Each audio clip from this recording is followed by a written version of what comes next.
أعوذ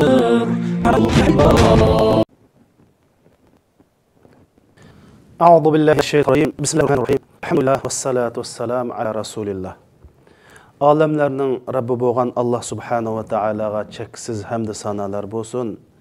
Cani can Peygamberimiz Muhammed sallallahu aleyhi ve sellem'ge durud ve selamlar bolsun. Allah subhanahu ve ta'ala bizge paydalık ilim ata qilsin ve bizge ata qilgan ilimden paydalangan nasip qilsin. Allah subhanahu ve ta'ala muş bugünkü sözlündiğen bilimlerini sil bizninki paydalanışımızga nasip qilsin.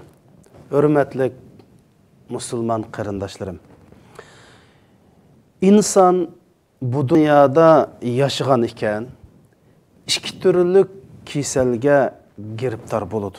Bu insaniyet ve insanlık dünyasındaki normal bir ahval. Bir xil kesel adamның cismiga, adamның cism mubtala bulduğan kesel. Hem de adamның cismiga keselge mubtala bolsa derhal doktorga ve doktorxanaga barıdı. Şu yerda davalındı, Allah şifaqlıq berse saqıydı. Hem de yeni bir xil kesel ba, bu kesel insanның ruhiga, insanның qalbiga tegadigan kesel. Yani qalb mubtala bulduğan, insanның ruhiyet mubtala bulduğan bir kesel var. Bu kesel cismani keselge silishtiğan çağda nahayeti xaviflik, nahayeti xatarlik. Nimişqa desanglar, ma cismani kesel bedenimiz şu keselge mubtala bolgan eken biz derhal bu ağrıqdan his qilib doktorxonani izlaymiz. Amma men devatqan bu manevi kesel insan sakrat tushgan vaqtida yoki o'lgandan keyin dard alamlari boshlanadigan kesel. Shuning uchun bu kesel baxatarlik. Bu keselga mubtala bo'lgan odam bu dunyoni ziyon tortadi, oxiratni ziyon tortadi, dinini ziyon tortadi. Shuning uchun xavflik, shuning uchun xatarlik. Bu kesel bir balay afat, insonni talafat kuchiradigan kesel. Bu kesel bo'lsa qarindoshlarimiz g'aflat va g'ofillik. G'aflat degan nima qarindoshlar? Bu g'aflat degan so'z arabchadan kirgan so'z bo'lib, inson bir o'tkinchi uxlab qolsa, ko'z yumilib qolsa, shundoq bir yerim yota uxlab qolsa, arabchada g'afula yoki g'afala deydi. Bunda degani adamning ko'zi yumilib, mashina haydab ketib, shunda ko'zimiz yumilib qoldigan ishva, yoki o'ltirib ko'zimiz yumilib qoldigan ishva, g'aflat degan mushu qarindoshlar. Uyg'urchada bo'lsa g'aflat deganimiz, ya'ni bexastalik, beparvolik yoki g'ofillik. Hamda bu g'aflat keseli qanday kesel desanglar, shayton inson qalbining podshohiga aylandi.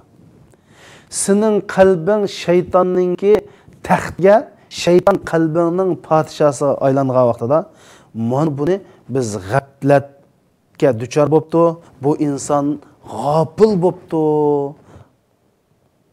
deb ataymiz. Hamda biz dedik bu g'aflat insonning ruhiyati mubtala bo'lgan eng xatarli kesel. Bu keselga giribtar bo'lib qolgan inson halak bo'ladi qarindoshlar. Bu dunyoda halak bo'ladi, oxirat halak bo'ladi. Nurg'unlarimiz bu keselning o'zimizda borligini bilmaymiz. Bu echinliklar shu. Ya'ni g'aflat besib, oldimizda nima bo'ldi? Atogin nima bo'ldi? Buningga uqmaymiz. G'aflat sudo. Ko'zimizda ko'nib turgan balani ko'rmaymiz. Ko'zimizda keladigan haqiqatlarni ko'rmaymiz. Qiyomat kunidan g'aflatda bo'lamiz.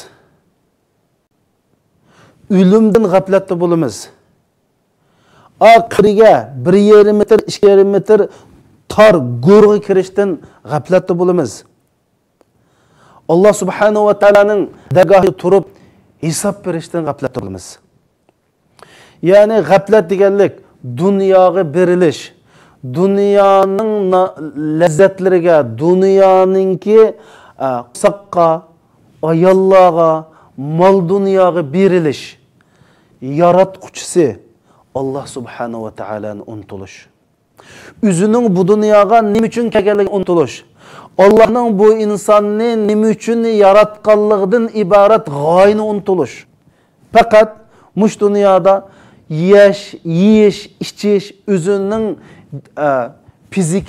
fiziologik ehtiyojning g'amida, qo'saqning g'amida, mal dunyoning g'amida, shuhratning g'amida, nupuzning g'amida, amal mansabning g'amida shuning o'lalla bo'lish, shuning mabtuniga aylanish, shuning quliga aylanish. Qo'saqning, kiyim-kechakning, obro'yining, elektron uskunlarning quliga aylanish. Mana buni biz g'aflatda deymiz. Shuning Allah subhanahu va taala Qur'oni Karimda bizni ogohlantirib nima deydi desanglar, iqtaraba lin-nasi hisabuhum wa hum fi ghaflatin mu'ridun ma ya'tihim min zikrin min rabbihim muhdasin illa istama'uhu wa hum yal'abun lahiyatan qulubuhum. İnsanlarning hisob kitob vaqti yiqilishib qoldi. Vaholanki ular g'aflat ichida beparvo turishudi deydi. Ya'ni yuz o'rib beparvo holatda o'shunda turishudi. Ularga Robbi tarafdan bir Parvardigor tarafdan bir vazi nasihat, bir ogohlantirish kelsa, ular uni mansitmagan holatda quloq solib qo'ydi deydi. Ya'ni ey qarindishim, Alloh seni mandaq maqsad bilan yaratgan. Sen bu dunyoga baka yaratilib qolmading. Bu dunyoda chuqur bir maqsad nishon bor. Alloh seni bu dunyoga ma'lum bir ish maqsadda yaratgan. Allah mana degan, payg'ambar alayhisalom mana degan, qarindishim ma diqqat qil deb Alloh subhanahu va taolo tarafdan bir ogohlantirish kelsa, bir xil mansitmaganlik, bir xil ko'zga ilmag'anlik bilan quloq solib qo'ydi. Nimish qilsa lahiyatan qulubuhum. Shular chunki ularning qalblarini g'aflat bosgan deydi qarindoshlar. Agar bizning qalblarini g'aflat bosmasa qarindoshlarimiz, bizning holimiz bundoq bo'lmaydi. Men nima uchun bugun mushu ummat mushunda ig'ir kunda yashayotgan kunda balkim sizlar sen nada biz nada deyishinglar mumkin. Nima uchun men bu g'aflat to'g'riliq so'zlab qoldim? Chunki nurg'un qarindoshlarimiz g'aflat yashayotdi. Qanday g'aflat yashayotdi? Qiyomat kuni beradigan hisobdan g'aflat yashayotdi.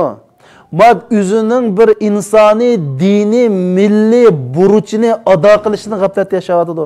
Ey qarindoshlarimiz, vatandagi musulmon qarindoshlarimiz, musulmon hamshiralarimiz bu zalimning qo'l ostida bir ajoyib bir azob uqubat ichida yashayotdi-ki, ey meni o'ltirayotgan, meni etayotgan deb o'limni orzu qilib topamayotdi. Musholat yashayotdi. Sizlar ash lagerdan chiqqan qarindoshlarimizning guvohligiga qarab yiqinglar. Ular heliqi lagerlarda, turmalarda bo'lgan azobni til bilan ifodalab bermay, yig'lab ifodalayotdi. Mushu ahvolda agar mushu Uyg'ur musulmonlarining chet eldagilarning qalbini g'aflat bosmagan bo'lsa, yana mushunda juramiti. Men shuning uchun so'zlayman qarindoshlar. Ma qalbingni g'aflat bosib, payg'ambar alayhisalom hadis sharifda xuddi tumirni dot bosgandek insonning qalbini g'aflat bosadi. Sil Allohni aslash bilan, Allohning sizlarga buyurgan buyruqini aslash bilan, Allohning sizlarga bergan ne'matini aslash bilan, Alloh sizlar uchun yaratgan jannatni aslash bilan, Alloh kofirlarga yaratgan do'zaxni aslash bilan qalbinglardagi g'aflatni haydanglar degan qarindoshlarimiz. İnsanlar Sharq Turkistondan g'aflatda bo'lyotdi. Ash vatandagi ey o'ylab qo'yganlar qarindoshlarimiz, shular bizning ochillarimiz emasmi? Shu xo'rilinayotganlar bizning singlimiz emasmi? Ey ash vatan bizning ona tuproqimiz emasmi? Ash o'ltirilayotgan ustozlar bizning ustozlarimiz emasmi? O'rilayotgan masjidlar Allohning uylari bizning masjidlar emasmi? U yerda xo'rilinayotgan inson va insoniyat bizga nemini ko'rsatdi qarindoshlarimiz?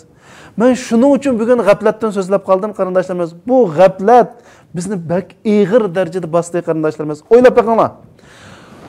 Bir selishtirib boqaylik qarindoshlar. Masalan, vatanda jazo lagerida Uyg'urlarni yetib, hozir Turkiyaga chiqdi. Turk pasporti bor. Ular shu yerda bo'lgan ko'ginni deyishga jur'at qilolmay yotdi. Jur'at qilolmadi. Ammo Qozog'istonlik qarindoshlarimiz, Qozog'istonlik nüfus var, ammo Uyg'ur qarindoshlarimiz u yerda ko'rgan, bilganni xalqaroga oshkorladi. O'zining hayotining tahdid uchrishiga qaramay, o'zining buning oqibati nima bo'ladi deb qaramay, ashadagi ezilganlar uchun, ashadagi mahrumlar uchun, ashadagi mazlumlar uchun bu zalimlik, bu zulm dunyo xalqaroga oshkorlash kerak, maydonga sakrab chiqdi. Bizning ichimizdan deb chiqmaydi. Mishada tuqqanlari solangan, tuqqanlar dafsanni qilingan odamlar nima deb, "Ey, mening ustim, mening tuqqanlarimga zulm qilindi" demaydi. Qalbida g'aflat bor qarindoshlar. Yevropada namoyish bo'lsa, Norvegiyada 2000, Germaniyada 3000, Gollandiyada 4000 Uyg'ur va butun Yevropada namoyish bo'lsa 2000, 3000 odam chiqdi. Qolganlar nima ish bo'lsa, qalbini g'aflat besib ketgan. Qalbini bir xil qorliq, qor, bir ma'siyat, gunoh, bir xil vahima.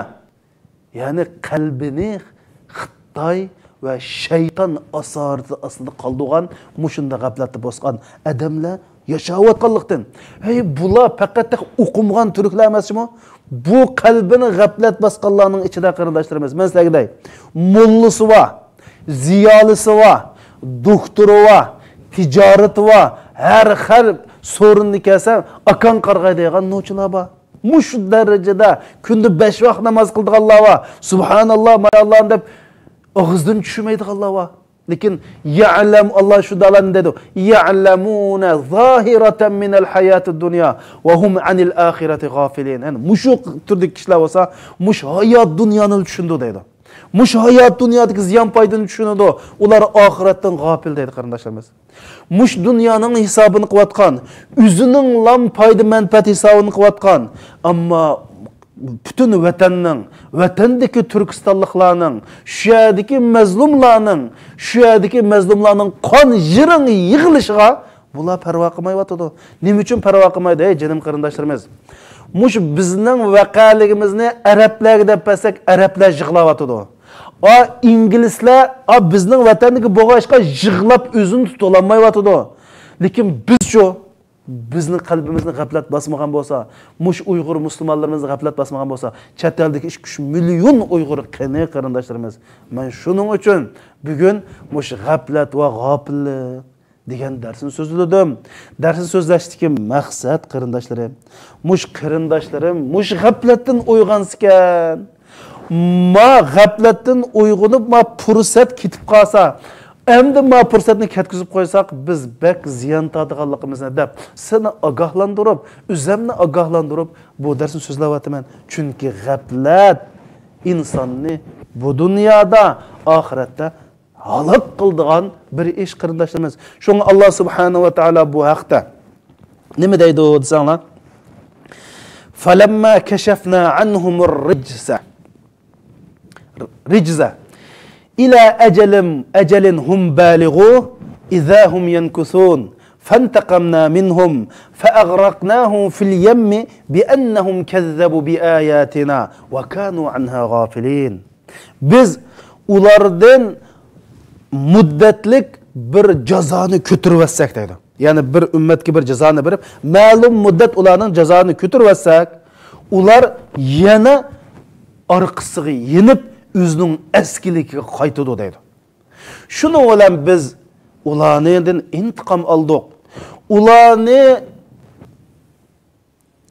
dengizda g'arq qilib atdik. Chunki ular Allohning oyatlarini inkor qildi va ular g'ofillardan bo'ldi deydi qarindoshlar.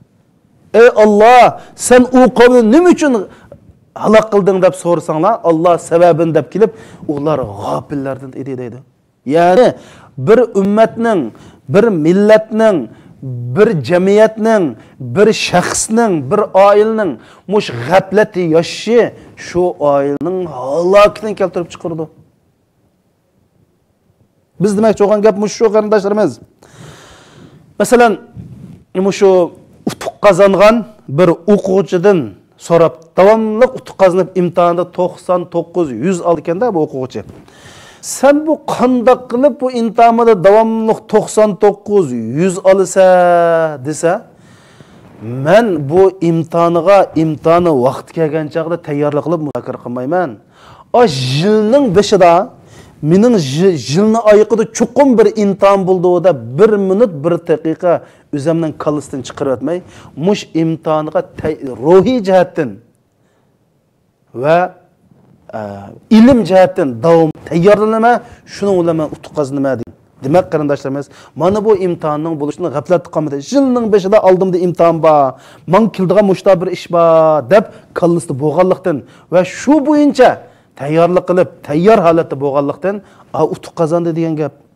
Ammo shuning uchun bu qalbning qarindoshlar sog'lom bo'lishi, qalbning uyg'oq holati bo'lishi badanning uyg'oqligini ko'rsatadi. Qalbningki g'ofil bo'lishi, qalbni g'aflat qoplab olishi butun badanni g'aflat qoplaganligini ko'rsatadi. Rasul akram sallallohu alayhi va sallam bizni ogohlantirib deydi: "Sizlar 5 ish kelishdan burun g'animat bilinglar." Birinchisi, o'lim kelishdan burun hayotni g'animat bilinglar. Bu hayot imtihon dunyosi. Bu o'tkinchi hayot sening oxiratdagi oqibatingni belgilaydigan imtihon dunyosi. Oxirat jazo mukofot dunyosi. Shuning uchun bu hayotni qadrla. Bu hayotni yaxshi qilib ol. Hayotda seni g'aflat bosmasin. Hayotda sog'lom, tirik, shoshto. O'lim kelishdan burun bu hayotlikni g'animat bil.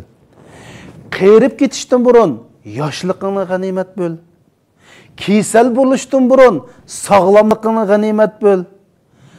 Davomli bir ish bilan oldirash bo'lishdan burun ma bo'sh vaqtlaringni g'animat bil deb mana Rasul akram sallallohu alayhi vasallam bizga mush g'aflatda bo'lmasligini o'rgatib qo'ydi. Qanday odam g'aflat yashamagan bo'ldi? O'zining yoshligini qadrlagan, o'ziningki bo'sh vaqtlaridan unumli foydalangan, o'zining sog'lomligidan unumli foydalangan, o'ziningki hayotligidan unumli foydalangan, o'ziningki kambag'al bo'lib qolishdan burun boy holatingni g'animat bil degan gap. Ya'ni pul iqtisod bo'lsa, shuni vatan, millat, din, Alloh rizoligi uchun ishiltalik odam g'aflat bo'lmagan bo'ldi. Uni tugib sandiqning ostiga tiqib, yetib, shuna o'lsa, bolalar buzib chashqan, uning hisobini Allohning oldida bu odam o'zi bergan. Bu g'aflat yashagan bo'ldi. Mana bu Rasululloh bizni bu g'aflatdan uyg'otib shunday deydi. Masalan, Abu Bakr radhiyallohu anhu Umar radhiyallohu anhuga nasihat qilib, "Hey Umar, kunduz qildigan ibodatlar va Alloh buni kechis qabul qilmaydi" dedi qarindoshlar. O'ylab boqinglar. Sen kunduz qildigan mas'uliyat bor, kunduzi buni kechis qilsang Alloh qabul qilmaydi. Kechis qildigan ishlar bor, buni kunduz qilsang Alloh qabul qilmaydi. O'ylab boqinglar. Ya'ni biz mushu tushuncha bo'yicha qanchalik g'aflat yashayapmiz? Bizning mushkuni kap qilishimiz, yoshlarimizning, ziyolilarimizning, olim o'limalarimizning g'aflatligidan boshqa narsa emas qarindoshlar. Voy, men sizlarga ba'zi gapni degim keldi qarindoshlar. Mush g'aflat to'g'riliq. Masalan, men shaxsan 2013 dan tortib vatandan kelgan va boshqalardan kelgan va 2009'daki Xitoyning 7-oyning 5'ida bizga qilgan qirg'inchilikqa nurg'un ma'lumotlarni to'plab, men 2013dan tortib mullani ogohlantirdim. Ma bu qatim Xitoyning niyat yomon boshqa vaqtga o'xshamaydi, ma o'tkinchi siyosat emas. Ma bizni yo'qotadigan siyosat deb baylarimizni ogohlantirdim. Hey jinim qarindoshlarim, men 2013da Xitoyning 2007dan boshlab Sharq Turkiyaning hamma yerlariga oshkora va yushirin turmush salayotganlik ishonchli xabarini olgandim. Men shuni billam, Andan keyin u yerdagi portlashning Xitoylarning o'zining qonliqini. Men nurg'un baylarga diqqat qil, pul mollaringni azroq ochiqib ol. Voy vatanga kirma, hey molla ketmasini yeb ketadi, hey boy ketma deb 2013 dan tortib nurg'un odamni ogohlantirib vaqtim qarindoshlar. Bir adam gap ko'nmadi. Hozir shu qarindoshlarimiz shu g'aflatda yashaganlikning va g'ofillikning bedelini to'layotdi. Ogohlandırdikmi? Ogohlandırdik. 100 milyon pulun varsa 10 milyon çıkıp koyduk.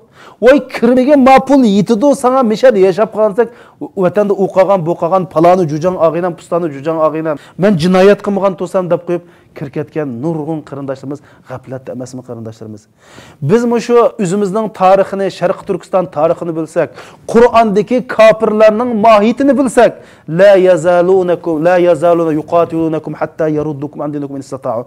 Kofirlar sizlarga davomli izchil sizni kofir qilmoqchak, sizni bo'sh qo'ymaydi, sizlan kurash jang qiladi desa, biz siyosat yaxshi bo'lib ketdi. Voy bundan keyin bu madaniyat inqilob ikkinchi qatim takrorlanmaydi. Kofirlarningki 7-ayni 5-yillikki qirg'inchiligi ikkinchi qatam takrorlanmaydi. U mushta bo'lib qolgan ish yoki ba'zi taliblarning jimiyatmay qilib qo'ygan ishi degan mushuning hammasi g'aflat emasmi qarindoshlarimiz? Hozir mushundaq bir xalqliq Uyg'ur millati sakrat ustida yashayotsa, yanalam o'zimizning g'imini yeb, birsimiz pasport g'imida, birsimiz qo'saq g'imida, birsimiz yana bir g'amda, millatning g'imi yo'q, o'zimizning g'imiga tushib qolganlik g'aflat emasmi qarindoshlarim? Men shuning uchun bu darsni so'zlab o'ltirman. Ey qarindoshlarim, men sizlarga bir naq gapni qilay. Hozir soat mana 5 dan 24 minut o'tdi. Mush daqiqalardan tortib o'lguchilik bizningki bir hayotlik fursatimiz bo'ldi. To'g'ri, hammamiz o'limiz. O'lishimiz tabiiy, albatta hammamiz o'limiz. Ammo mush daqiqadan tortib hammamiz o'lguchilik azroq hayot fursatimiz bo'ladi. Endi bu fursat qanchalik bilmaymiz. Bir necha yil bo'lishi mumkin. Ya'ni bir necha yil bo'lishi mumkin. Masalan, Rasululloh akram sallallohu alayhi va sallam hadis sharifda a'mar ummati Muhammad bayna 60 va 70 dedi. Payg'ambar alayhisalom Muhammadning ummatining umri 60 yildan 70 yil atrofida dedi. Balkim mush darsni so'zlayotgan jarayonda birisimiz anglab o'tib ketgan bo'lishi mumkin. Alloh biladi-mi? Bu darsni dunyoning har qachon anglaydi. Anglab bo'lib 5 minutdan keyin men Allohning dargohiga ketib qolishim mumkin, qarindoshlar, bilmaymiz. Shundaqlam ko'zimiz to'piga oliblam tugaymiz bu dunyodan. Hech qasimizning bir kapolati yo'q, qarindoshlarimiz. Endi ma hayotlikning mush daqiqalardan burun o'tkini o'tdi. Qanday o'tsa o'tdi qarindoshlar. Lekin qilib qolgani o'tkinligiga nisbatan qanchalikdir? Ma savolga javob beraman. Masalan, men 44 yil yashaptiman. Qilib qolgan umrim qanchalik? Yana qanchalik bordi? Bu savolga men javob berishim kerak, sizlarga javob berishim kerak. Endi mendan bu 44 yil qanday o'tdi desalar, ko'zni yumib ochqicha o'tdi. Qilib qolganim shu ko'zdan yumib ochqicha o'tdi. Ondan keyin Allohning oldiga boramiz, jonim qarindoshlarim. Mayli xohlayli, xohlamayli boramiz. Alloh subhanahu va taolaning oldida hisob beramiz. Allah subhanahu va taolaning oldida har bir daqiqalarimizdan, har bir so'zlarimizdan, har bir qadamlardan va bizni nima uchun yaratgan, biz mas'uliyatni ado qildikmi, hammasidan so'ralamiz qarindoshlarimiz. Buningdan g'aflat qolgan odam ikki dunyoda ziyon tortadi. Ey ma gapimni anglagan musulmon, uyg'on. G'aflatda yashama, uyg'on. Sen bu dunyoga baka yaratilmagan, sen yeb ichib gençlab chiqarish uchun yaratilmagan. Sening yaratilishingdagi maqsad bak buyuk, bak yuksak. Sen Alloh subhanahu va taolaning yer sharidagi irodasini vujud chiqarish uchun yaratilgan. Haq adolatni va dunyoda bir adolat tiklash, dunyodagi bir adolat bilan to'lgan bir tuzum bekitish, zolimlarni yo'qotish, mazlumlarga yordam berish, Alloh subhanahu va taolaning rizoligini ko'zlab yashash. Buning uchun yaratilgan. Sen bu yap, bu hayvanның işi yap, içiplam, pul tepiplam, uxlaplam, xotinilip, küpüyüp, bu diyenning bu insanı has, bu insan bu hayvandan bu iş. Sen bu emas, sen bunundan bek yüksek, sen bunundan uluk, sen bunundan katta bu insan üzümüzni pezleştirmeyle demekçe. Allah subhanahu ve taala her bir hareketlerimizden, her bir işlerimizden, her bir sözlerimizden vallahi Allah olan qasamki, alemlerin Rabbi qasamki hesap veririz kardeşler. Ya Allah, ya Allah. Allah subhanahu ve taala Kur'an-ı Kerim'de qasam qilib turib, "Fa ve rabbika lanas'alannahum ecma'in amma kanu ya'malun." Ey Muhammed, Perverdigarın bilen qasamki, ularning bütün qilmishlardan chuqum hisob olamiz deydi. Ya Allah. Ey Allah bizga hisob olamiz emas. Maqranglar. Men insonlardan hisob olmas tugaydi, lekin Allah bizni g'aflatdan uyg'otishim dedi. Qasam qildi. Robbing bilan qasam ey Muhammad. Biz ularning qilmishidan chuqum deb, yana chuqum deb gapni ta'kidlayapti qarindoshlar. Hisob olamiz deydi Allah subhanahu va taala.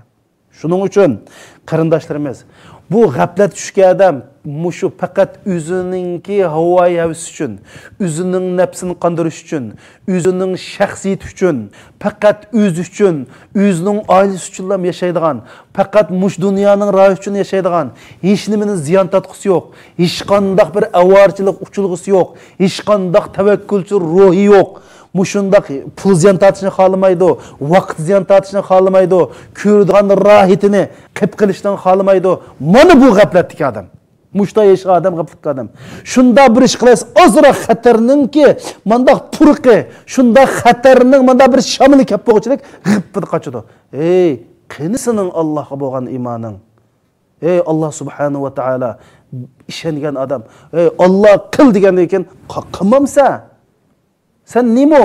Bu millet muşkunda kılıvassa, bu vatan muşkunda kılıvassa, 35-40 milyon Müslüman tahdit, sekatsiz yaşavassa, sen nimo?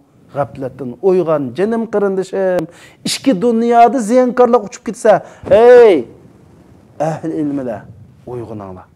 Ma xalqning arkasında kalmay, xalqning aldı demeningla. Namazda xalqqa imam bo'lmoqchi bo'lsak, namozni sapning keyin turib imam bo'lmaymiz, sapni old turib imam bo'lamiz. Ey ziyolilarimiz, sizni millat nima uchun chet elga chiqib o'qitgan? Ey doktorlarimiz, hammamiz dinchi, panchi, islomchi, binach yo'q. Bu yerda hech nima yo'q. Millat bor, din bor, Alloh rizqi. Siz biz hammamiz o'zimizni yo'q hisoblaylik qarindoshlarimiz. Bu yerda faqatla ma millat, ma din, ma davlat, ma zamin, ma tuproq vujudi chiqsin. Muşla badab turib ish qilsak, biz nemin talishimiz qarindoshlarimiz. Shuning uchun Alloh subhanahu va taoladan bu g'aflatdan uyg'onaylik qarindoshlar. Ba'zi kitoblarda mundaq bir vaqalik so'zlangan. Mal dunyo qarindoshlarimiz, mush mal dunyo bir chiroyli qizning surati kirib Isa alayhisalomga uchirgan ekanda. Isa alayhisalom sen necha adam bilan to'y qilding degan chaqda voy bakjiq men nurg'un ali agdagida meni erim bakjiq degan u aliring bilan ajrashib ketdingmi yo aliring tugab ketdimi desa ajrashib ketdimidi tugabmi ketmidi men o'ltadim u alani degan buningdan keyin sen bilan to'y qilgan erlar burungi erlardan ibrat olmaganligi mening aqlimga hayron degan. Mana bu dunyo qarindoshlarimiz. Shuning uchun hey qarindoshlarim, Alloh rizoligi uchun yashash, Uyghur Müslümanlarının g'emini yep yaşaş, Şarq Türkistan'ı qayta qurup, şu yerda ibadat qilib, avlodlarimiz uchun bir davlat qurib uchun yaşaş. Bu zor baxet qarindoshlar. Hey canım qarindoshlarimiz, bu Allohning bizga bergan ne'mati. Qalbi shaytonning va Xitoyning asa qo'rqinch asatida qolmagan adam buning lazzatini tadid qarindoshlar. Biz atins qopsaq, kurash, Allah rızalығы, vatan üçün, milletimiz üçün, dinimiz üçün deb yaşap bakılı. Sen de bir yüksek gayi var. Uşak işler seni avarı kılanmaydı. Hey, muşu hayatın özü bir acayip lezzetli qarindoshlar. Bu hayat sen üçün bir gayi bulmasa, sen kıldığın çoğun işler bulmasa, neymi lezzeti var bu hayatın? Ya'kuluna kama ta'kul an'am bel hum adal deydi. Bazı insanlar var, yeydu, içidu. Bular xuddi hayvonlar yegandek yeb ichidi, Belki deydi, bular hayvanlardan bek bichara azg'onlar deydi. Nima ish qilsa, hayvanlar aql yo'q, bizda aql bor. Shuning uchun qarindoshlarimiz, shu g'aflat masalasiga kelgan chaqda hammamiz uyg'onishimiz kerak. Hamda bu o'zimizda g'aflat bormi, yo'qmi? Hammamizda bor qarindoshlar. Ammo eng xatarli g'aflat bizning quloqlarimizni haqiqatni anglamaydigan, ko'zlarimizni ko'rmaydigan, qalblarimizni bir narsani his qilmaydigan bo'lib qilish bir xatarli qarindoshlarimiz. Men mushnungdan qo'rqmayman, mushnungdan ansaravatman jonim qarindoshlarimiz. Hey, mushu vatandan chiqib guvohlik bergan och sing'illarimizning, masalan, Gulbahor Jalilning Qozog'istonlik, hey, o'ylab boqinglar qarindoshlarimiz. Och singlimizning Qozog'iston pasport turug'liq Xitoy turmuq solab, majburiy Xitoyning kimligini tutqizib, sen bizningki Uyg'ur deb ashunda qiynag'ayada bizning och singlarimizni nima qilib atganda qarindoshlarimiz. Hey, o'ylab boqinglar. Bir Qozog'iston fuqarosini majbur Xitoy fuqarosi qilib, ashunda qonunsizlik, odimsizlik, sharpsizliksiz, nomussizlar ishini qayada sizlar bizga nima qildi? Men och singlimizning guvohligini yerimini ko'rib, oyog'ini ko'ramadim jonim qarindoshlarimiz. Bir yelimni bir odam bilan ko'rgandim, u odamni yig'lab faqat chidayolmadi. Ey, mush holat tutsaq biz qarindoshlarimiz. Bu bizning qaysi g'aflat vosita? Mana anglanglar qarindoshlarimiz. Ma Alloh subhanahu va taolo mana oyatni anglanglar. Va laqad zara'na li jahannama kaseeran minal jinni wal ins lahum qulubun la yafqahuna biha wa lahum adhanun wa lahum a'yunun la yubsiruna biha wa lahum adhanun la yasma'una biha ulaika kal an'ami bal hum adall ulaika humul ghafilun. Ya Allah, ya Allah. Biz do'zaxdan insonlardan, jinlardan bo'lib nurg'un odamni do'zax ahli qilib etamiz deydi. Ular kimlar desa, ular qalblari va ammo qalblarida tuyg'u yo'qolib ketgan odamlar. Aql yo'qolib ketgan odamlar. Ko'zlari bor ammo haqiqatni ko'rmaydiganlar. Quloqlari bor, anglamaydiganlar. Gapni anglamda ko'ring, o'ziga foydali qammini ko'radi. O'ziga foydali qammini anglaydi. Deb bo'lib Alloh subhanahu va taolo. Ulaika kal anam, ular hayvonlarga o'xshaydi. Balki hayvonlardan bek ozg'on. Ular kimlarsa, g'ofillar deydi qarindoshlar. Ya'ni g'aflat uchiga chiqqan vaqtda quloq anglamaydigan, ko'z ko'rmaydigan, qalb bir narsani tuymaydigan. O'shincha ular ish ulab kelsa, bir pasportning, bir jonning o'zini g'imini yeydigan, millat bilan qarolmaydigan, din bilan qarolmaydigan, bu Alloh meni nima uchun yaratgandi deb o'ylamaydigan, mushundoq bir holat kelib qoldi deydi qarindoshlarimiz. Hammamiz o'zimizda mana tekshiraylik qarindoshlarimiz. Alloh subhanahu va taolo hargiz bizning qalbimizni pachatlab qo'ymasin, ko'zimizni pardalab qo'ymasin, quloqimizni itib qo'ymasin qarindoshlar. Chunki bu holat kelib qolsak, chuqum do'zax ahli bo'lganligimiz %100. Chunki bu oyat A'rof surasining 179-oyati. Za'na jahannamda biz jahannam hukm qildi. O jahannamning o'tanlari o deydi. Kim bo'lsa, ulaykumul g'afilun, g'afillar shu deydi. Shuning uchun balkim vaqt sal uzrab qolganda qarindoshlar, mening demoqchi o'g'lim g'aflat yotmayli. Dinimizning g'amini yeyli, millatimizning g'amini yeyli, davlatimizning g'amini yeyli. Alloh randan rozi bo'ldim, bo'lmadimi deb o'zimizdan hisob olayli. Hey, hisob berishimiz aniq qarindoshlar. Bu dunyodagi butun ishlarda hisob bor. Oxirat hisob yo'qmi? Bizning Alloh yaratib mushunda tashlab qo'yamda bizni hisob olmay. 120 ming payg'ambarni avatib, bir necha 100 poch kitobni tushirib, mushundoq olim o'limalar orqali bizni ogohlantirib, keyindan bo'p hisob elishi qarindoshlar. Mush qishim bilan kuzimni orliq qanchalik bo'lsa, siz bizning hisobimiz shu.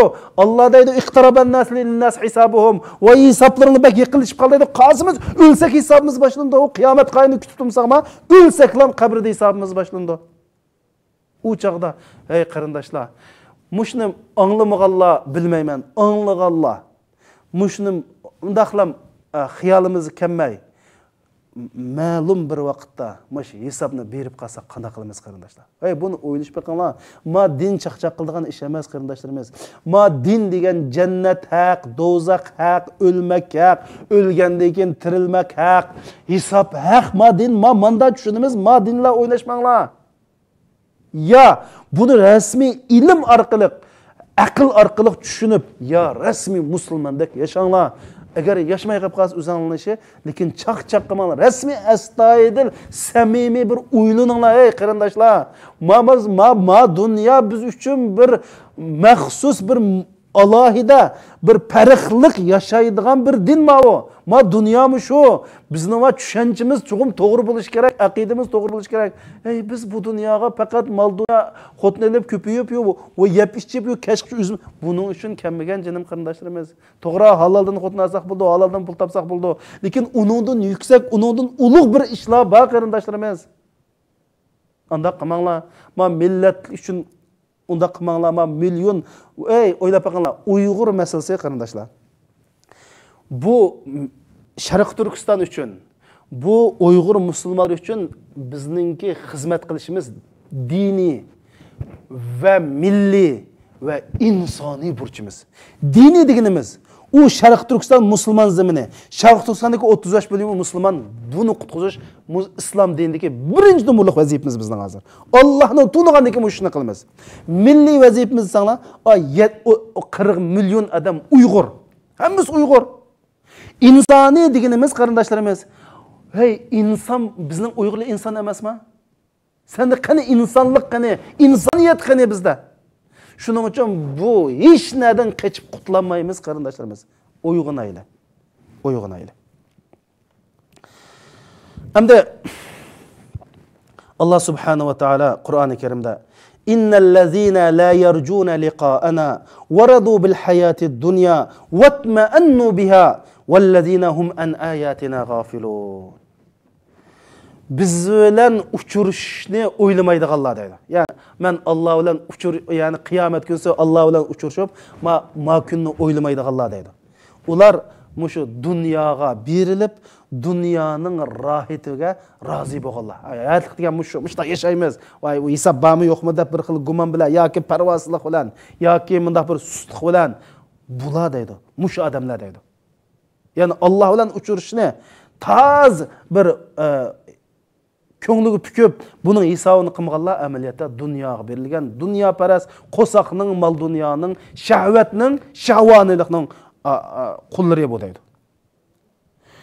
Ular bo'lsa bizning oyatlarimizdan g'ofillikda yashaganlardir deydi. Ulaika ma'wahumun nar. Bularning bordigan oqibati do'zaxdir. Bima kanu yaksibun. O'zining qilmish sabablik bordigan joyi do'zaxdir deydi. Mushu ogohlantirish emasmi qarindoshlar? Qiyomat kuni Alloh subhanahu taolo biz g'ing voy bilmabmi, o'qimabmisak, ey mash oyat bilan men seni ogohlantirmadimmi? Voy shu 2018 10-oyning 11-oyninki buguncha sizlarga necha bo'ldi? Shunama 11 bo'lsa, ash 11 ya 12 bugun 13 kan go.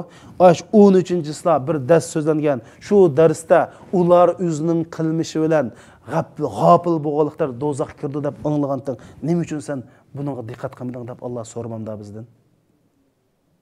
Shuning uchun qarindoshlar, Alloh subhanahu va taolo bizni bak ogohlantirdi deydi o'tana.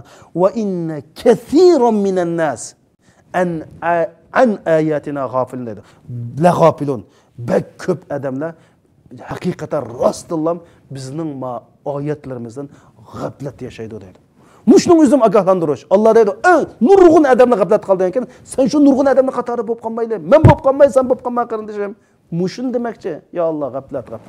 Ey g'aflat, men bir qadam takrorlay. Shaytonning qalbimizga podshoh bo'lishi qarindoshlar. Bizning qalbimiz shaytonning tuproqqa, shaytonning taxtiga aylanib qoldi degan gap. Shuning uchun biz dedik, masalan, bu g'aflatning oqibati qarindoshlar hasrat va nadomat. Hasrat va nadomat. Alloh subhanahu va taolo va anzirhum yawmal hasra deydi. Ey Muhammad alayhissalom, sen insonlarni hasrat nadomat kunidan ogohlantir deydi. U hasrat nadomat kuni qachon? Qiyomat kuni qarindoshlar. Kim ogohlantirdi? İz qudiyal amru. Bütün ishlar bitirib bo'lgan chaqda va hum fi ghafla deydi. Va hum la yu'minun. Ular g'aflatda bo'lganlikdan ularning Allohga bo'lgan iymoni ojiz yo'q deydi. Mush kundan sen ogohlandi. Bu g'aflatda bo'lsan, eng hasrat nadomat chekadigan bu kunda shunday bir kun var. Shu kunda sen hasrat nadomat cheksa, Muhammad ey Muhammad sen bularni ogohlandog'in deydi. men aldı bilan o'zimni, men har bir Uyg'ur musulmonlarini va mening gapimni tushunadigan har bir insonni ogohlantirman, g'ofildim bo'lmanglar. G'ofil deganim degan gap din bilan hisobni Allohdan g'ofil bo'lgan. Hisob kundan g'ofil bo'lgan. Qabrdan va qabrning zulmatlaridan g'ofil bo'lgan. O'limdan va o'limning sakaratlaridan g'ofil bo'lgan. O'zining musulmon qarindoshlaridan g'ofil bo'lgan. O'zining vatandan g'ofil bo'lgan. O'zining burchlaridan, mas'uliyatlaridan g'ofil bo'lganlar mana bu g'ofillar. Shuning uchun sen bir Sharq Turkistonning bir fuqarosi bo'lish sifati bilan davlatga bo'lgan majburiyatni ado qildingmi? Sen Sharq Turkistondagi 35-40 million musulmonninki qarindoshlik, musulmondoshlik majburiyatini ado qildingmi? Aş zulmü çekip, ah Xudo, ya Allah da bir minutni, neçi min minutka parçalab yaşayotgan şu qarindoshlarımızning haq huquqini ado qildikmi qarindoshlar? Uyg'unayli g'aflat uyqusidan uyg'unayli qarindoshlarimiz. Shuning uchun mushu g'aflat qilib qilish qarindoshlar. Mushunda g'aflat yashayotgan inson bilan do'st bo'lmanglar qarindoshlar. Ash Oyt o'qib, hibz o'qib sizlarni g'aflatga qo'ydi. Voy andaqdi, voy mandaqdi deb. Mushu kurash qilayotgan jasur o'zini, vaqtini dinimizga, millatimizga otayolgan odamlar yashanglar. Mandaq latqasqas, g'ing qilib, u bulungda, bu bulungda hikoya qilgan odamlar yiroq turinglar. Chunki dal sizlarni g'aflatda bostirgan odam ashula. Sizlarni ozdirdiganlar shular. Shuning uchun g'aflat basmasin sana g'afillardan yiroq turinglar. Tashlab ketinglar uni. Rasul akram sallallohu alayhi vasallam hadis sharifda zolimga hey zolim deganmagan odamlarni tashlab ketinglar dedi. Faqat tuddi'a minhum. Bir zolimga hey zolim deganmagan odamning xo'shlashib ketdi dedi payg'ambar alayhisalom. Shuning uchun mushundaq millatning beshi kun tushgan vaqtida, millat sakrat tushgan vaqtida urdan dast turib qilinmagan ey qizlarimiz manda qo'ylab tegmanglar. Ey yigitlarimiz mushundaq kunda o'zining onalik majburini ato qilib, Nuzugumdak, Fatima onamizdek, Xadicha onamizdek haqqoniyat yo'lda mang'an qizlarni ammanglar. Men shunda qilaman bundan keyin. Shunda qilishimiz kerak qarindoshlar. Men ballalarimni o'lmoqchi bo'lsam shunda qilaman, qizlarni agmoqchi bo'lsam shunda qilaman. Hozir qizlarni shunda qilinglar. Vatanning, millatning, dinning g'amini yemagan erkak emas u. Mushkunda, mushunda chaqda millatiga, diniga, davlatiga asqatmagan erkak emas u. Apır büyüşkü bilib, onu şumak sap qo'ysuldi unga. Shuning uchun qarindoshlarimiz, men mushu olimlarimizning, ustozlarimizning, ziyolilarimizning, doktorlarimizning o'sha g'aflat yashayotganligini his qilib, mana bu darsni so'zlab o'ltirdim qarindoshlarimiz. Endi shuning uchun bu g'aflatdan qutulish uchun Allohga hisob berishni o'ylaninglar qarindoshlarimiz. Allah subhanahu wa ta'ala Qur'oni Karimda "Vazkur robbaka fi nafsika tadarruan wa khifatan wa dunal jahri min al-qawli bil ghadwi wal asal" deydi. Sen Allohga yelingan holatda, Allohga aymingan holatda ovozingni ko'tarmay turib, oqshomlari Allohni o'yla deydi. Mana shuna Allohni eslash bilan o'limni eslanglar qarindoshlar. Hadimul lazzat, dünyanın bütün lezzetlerini keskuchi, bütün baylıqını, yüz obro'yingni, hamma barliqini nolga tushiguchi o'limni eslasan, bu g'aflatdan uyg'onsa deydi. Rasul akram sallallohu alayhi vasallam "Akthiru zikra hadimil lazzat" degan. Dünya lezzatini keskuchi o'limni davomli eslanglar degan. Ey qarindoshlar, bu haqiqat. Kunda dunyoda 150 ming odam o'ladi. Taxminan urush bo'lib qolsa, uningdan jiq normal ahvolda dunyoda 150 ming odam o'ladi.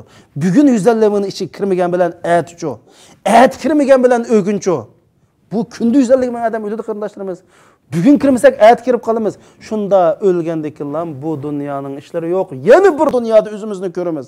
Voy Alloh qanday kelib qoldim, voy ishrat, voy jon, voy payda qilmaydi qarindoshlarimiz. Ya Allah, ey Allah bizni g'afillardan qilmasa ya Allah, mush qalbimizdagi qorliqni bir yo'qitib asla ya Allah. Mush darsni anglayotgan bütün Uyg'ur musulmonlarning qalbidagi g'afillikni ko'tarib asla ya Allah. Chunki bu g'afillik millatni, ummatni halokatga boshlaydi. Xo'sh qarindoshlarimiz, oxirida deymanki, Yengimizni törayli qarindoshlar, belimizni bog'layli qarindoshlar, vijdonimizni bir uyg'otayli qarindoshlar. Qo'lni qo'lga tutayli, kelinglar.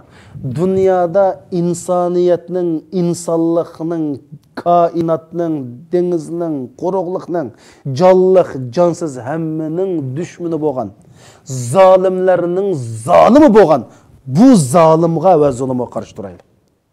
Chunki qarindoshlarimiz, men turmida 7-8 qatim yetib baqqan. Ma Xitoy millati bir jonliqni azoblab rohatlanadigan millat ma'vo. Mandaq millatni dunyoda topamaysan. Hatto hayvonmi buning chidamaydi. Shuning Rasul akram sallallohu alayhi vasallam bir qo'yni yeni bir qo'yni oldida bo'g'zlamanglar, qo'y aziyat chekidi degan. Lekin insonlar, men bilimi qarindoshlarim, heligo bizni azoblab lazzatlanadigan o'zining millatini, o'zining jutligini azoblab bo'zaq qilib rohatlanadiganini mush ko'zim bilan ko'rganman. Shuning uchun buningdan qutulish siz bizningki Allohga eng yaqinlashadigan ibodatlarimizdan biri. Ey qarindoshlarim, o'limga nima tayyorlik qilding? O'limning sakaratlariga nima tayyorlik qilding? Qabriga nima tayyorlik qilding? Qabrining zulmatiga nima tayyorlik qilding? Qabridagi yolg'izlikka nima tayyor qilding qarindoshim? Qiyomat kuni mahsharga maydonda nama amal daftarlaring jinglanadi. Buningga nima tayyor qilding? Pilsirat ko'rikdan o'tsa buningga nima tayyor qilding? Farishtalar birdan qilmishimizni hisob oldi, buningga nima tayyor qilding? Oxirda Alloh subhanahu va taolo har bir inson bilan yuzma-yuz turib hisob oladi. So'raydi, buning nima tayyor qilding? Nima tayyor qildim? Nima tayyor qildingiz? Mening oxirgi deydigan gapim mush shu qarindoshlar. Men sizlarga oxirsida beshimdan o'tgan bir shunday biray. G'aflat yashsak bo'lmaydi qarindoshlarimiz. Mening bir tuqqanim o'lib ketdi. Tuqqanim namoz o'qimaydi. Nozir darajalik amal tutgan Xitoyda. Bu tuqqanim o'lib ketibdi qarindoshlar. Men hayron qoldim. Bolalari, ayollari qo'rqib, hali jasadning yeniga kiramadi. Bizga yolvorib, "Mash qishida o'ltirib asang" deb qishida o'ltirdim. Bu o'lib ketgan vaqtda hal normal o'lgan. Osh turiblan bu chiroyi qordab, mush bu yollari ko'pishib ishib ketdi qarindoshlar. Adam qo'qqidek darajada ishib ketdi. Ko'nglim shunda yerim bo'ldi qarindoshlar. Men uningdan boshqa bir o'lib ketgan odamni qishda turib baqqan, jusoq degan chiroylari qarab, nuri chechib, kulimsirgandek ko'rinib, shunda bir go'zalishib ketgan. Lekin bu tuqqanim ashta olib ketdi. Shunda taloq jasad va uydan yendik uyga chiqsam, heliq o'g'li aroq ichibdi. Ey, nima qonqilib qilsam, dadamning o'lib ketganlik chidamay aroq ichib oldim dedi. Ya Alloh qarindoshlar. Mushu darajada bir g'aflat yashagan oila emasmi? Bu nima uchun bu yollar ko'krab ketdi, yuzlarim deb qardab ketdi desanglar, oyatni o'qisak, ondan keyin bilamiz. وَلَوْ تَرَى إِذْ يَتَوَفَّى الَّذِينَ كَفَرُوا الْمَلَائِكَةَ يَضْرِبُونَ وُجُوهَهُمْ وَأَدْبَارَهُمْ deydi. Sen farishtalarningki kofirlarning jinni evatgan chaqda yuzlariga, keynlariga, dumbilariga o'g'illigini ko'rdigan bo'lsang, ajoyib bir ahvolni ko'rsa deydi. Oyat Anfal surasi 50-51-oyat qarindoshlarimiz. Mushning uchun nima tayyorlik qarindoshlarimiz?